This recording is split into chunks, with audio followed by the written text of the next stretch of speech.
안녕하십니까. 국민의힘 원내수석 대변인 최은석입니다. 민간단체 회장 자리를 둘러싸고 대통령실 인사와 민주당 국회의원이 주고받은 노골적인 인사청탁 대화가 마치 생중계되듯 국민 앞에 그대로 드러났습니다. 그것도 민주당이 예산 독재로 밀어붙인 예산안 본회의가 한창 진행되던 시각, 민주당 핵심 인사인 문진석 원내수석 부대표가 대통령실 김남국 비서관에게 우리 중앙대 후배니까 회장직 추천해달라고 메시지를 보냈고, 김 비서관이 훈식이형 현지 누나에게 추천하겠다라고 답한 사실은 충격을 넘어 참담함 그 자체입니다. 잘 나가는 누나 실세 김현지와 그 누나와 친한 형 강훈식, 코인왕 김남국, 세 인물이 얽힌 부당 인사 거래 의혹이 적나라하게 밝혀진 셈입니다. 이는 결코 단순한 개인적 부탁이 아닙니다. 국정 운영 최고 권력 라인이 청탁 통로처럼 활용되고 청탁 대상이 업무와 무관한 민간단체 회장직이라는 점에서 명백한 직권 남용이자 인사 농단입니다. 특히 김현지 제1부속실장이 공식 라인을 무시하고 최고 실세로 군림하며 영향력을 행사해왔다는 증거가 만천하에 드러난 것입니다. 문제는 여기서 그치지 않습니다. 이들이 아무런 문제의식도 없이 서로 형님, 누나라고 부르며 사적인 네트워크로 공적인 지위를 매매하는 듯한 태도를 보였다는 것입니다. 이러한 행태야말로 이재명 정부가 그토록 내세웠던 공정, 상식, 유능이라는 가짜 구호의 민낯을 적나라하게 드러낸 것입니다. 대통령실은 어제 김남국 비서관에게 엄중 경고했다고 밝혔습니다. 그러나 이것은 엄중 경고로 끝낼 사안이 아닙니다. 아마도 이 사안이 터진 뒤 용산 3인방은 자신들의 권세가 상식의 선을 넘고 있다는 자각과 성찰은커녕 문 의원은 본회의장에서 이런 걸 보내나 참 칠칠치 못하네, 이런 대화를 나누고 있었을 가능성이 더 큽니다. 이재명 대통령은 직접 나서 김남국 비서관과 김현지 부속실장을 즉각 해임해야 합니다. 민주당도 문진석 의원에 대해 마땅한 징계에 착수해야 합니다. 이번 사안은 단순한 청탁을 넘어 정권 차원의 인사농단으로 비화할 수 있는 중대한 사안입니다. 국민은 이 문제를 결코 가볍게 넘어가지 않을 것입니다. 주요 직책을 사적 친분의 전리품으로 여기는 문화, 정권 핵심부가 청탁의 통로로 전락하는 이러한 망국적 행태는 반드시 근절되어야 합니다. 다음 민주당의 사법 파괴 입법 독재 관련돼서 계속하겠습니다.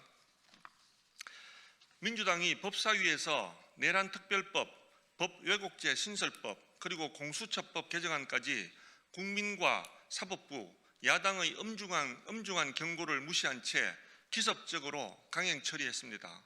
이는 절차와 합의를 짓밟는 입법 독재이자 헌정 질서를 뿌리채 흔드는 위험한 폭주입니다. 특히 문제는 처리 과정의 졸속성입니다. 민주당은 단 5시간 만에 안건조정위원회를 형식적으로 거쳐 법안을 밀어붙였습니다. 그야말로 요식 절차에 불과했습니다. 각 법안이 지닌 이해관계와 막대한 사회적 파급력을 감안해 최장 90일간 심사할 수 있도록 마련된 조정위 제도를 이렇게 스스로 무력화하며 다수당이 곧 법이라는 오만한 행태를 또다시 반복한 것입니다.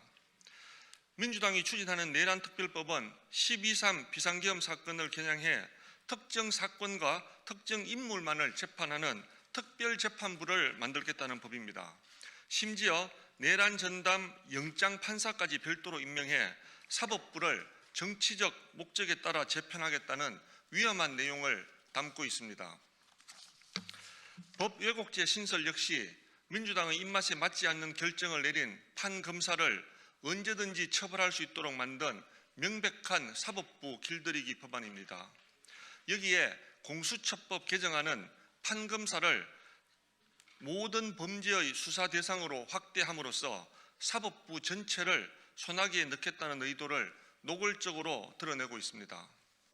이와 관련해 천대엽 법원행정처장은 이 법이 시행되면 87년 헌법 아래 누려온 삼권 분립과 사법부 독립이 역사의 뒤안으로 사라질 수 있다라고 공개적으로 경고했습니다. 사법부가 직접 위헌성을 지적하는 상황임에도 민주당은 아랑곳하지 않고 오히려 적반하장식 입법을 계속 강행하고 있는 것입니다. 자신들에게 불리한 재판은 내란 전담 재판부로 몰고 판결이 마음에 들지 않으면 법 왜곡죄로 처벌하며 판검사를 친민주당 인사로 재편하기 위해 공수처까지 총동원하는 이러한 전체주의적 발상은 대한민국 민주주의를 근본부터 무너뜨리는 행위입니다. 나아가 우리 국민 여러분이 지켜온 대한민국의 헌정체제에 대한 중대한 도전입니다. 민주당은 빛의 혁명이라는 그럴싸한 포장으로 국민을 현혹하고 있지만 그 실상은 민주주의라는 가면을 쓴 채 대한민국을 절대 독재 국가라는 암흑 속으로 몰아넣는 것입니다. 국민 여러분, 민주당의 폭주를 반드시 막아내야 합니다. 삼권 분립을 지키는 것은 특정 정파의 문제가 아니라 대한민국의 법치와 민주주의의 최후 보루를 지키는 일입니다. 정년 연장 관련돼서 말씀드리겠습니다. 더불어민주당이 이르면 2028년부터 정년을 65세까지 단계적으로 높이는 방안을 노동계와 경영계에 제시하며 연내 국회 발의를 예고했습니다. 그러나 이러한 논의는 청년층 일자리 감소와 기업 부담 증가라는 구조적 문제를 외면한 채 정치적 명분만 앞세운 위험한 접근입니다. 민주당 정년 연장 특위가 3가지 방안을 내놓았지만 도입 시점과 속도만 다를 뿐 모두 정년을 일률적으로 끌어올리는 동일한 구조입니다. 한국은행 분석에 따르면 정년이 연장될 때 고령 근로자 1명이 늘어날 경우 청년 근로자는 0.4명에서 1.5명 줄어드는 것으로 나타났습니다. 과거 정년을 55세에서 60세로 높였을 때 청년 고용이 16.6% 감소했다는 연구 결과도 있습니다. 정년을 일률적으로 상향하면 기업은 신규 채용을 축소할 수밖에 없고 그 부담은 결국 청년층 일자리 감소로 이어질 것입니다.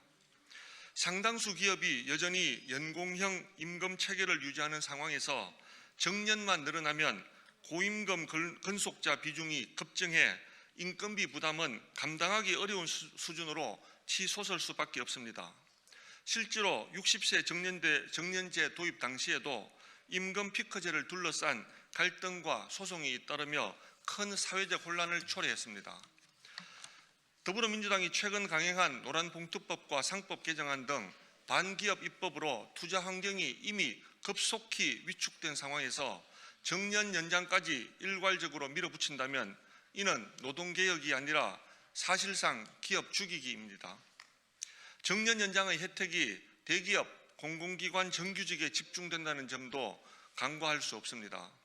정년제도 자체가 적용되지 않는 중소기업이나 비정규직 노동자에게는 실질적 도움이 거의 없으며 오히려 노동시장 이중구조가 더 심화될 가능성이 큽니다. 결국 민주당의 정년 연장은 고용 안정이 아니라 특정 집단에만 유리한 제도적 혜택일 뿐 청년과 취약계층 노동자에게는 어떤 희망도 제시하지 못합니다. 정년을 일률적으로 높이는 방식이 아니라 퇴직 후 재고용 중심의 유연한 고용체계로 전환해야 합니다. 이것이 고령층 일자리 보장, 기업 비용 안정, 청년 신규 채용 통로 확보라는 진정한 윈윈 모델입니다. 정년 문제는 어느 한 세대만을 위한 정책이어서는 안 됩니다. 청년의 미래, 기업의 생존, 노동시장의 지속 가능성이라는 국가적 과제를 종합적으로 고려해야 하는 사안입니다.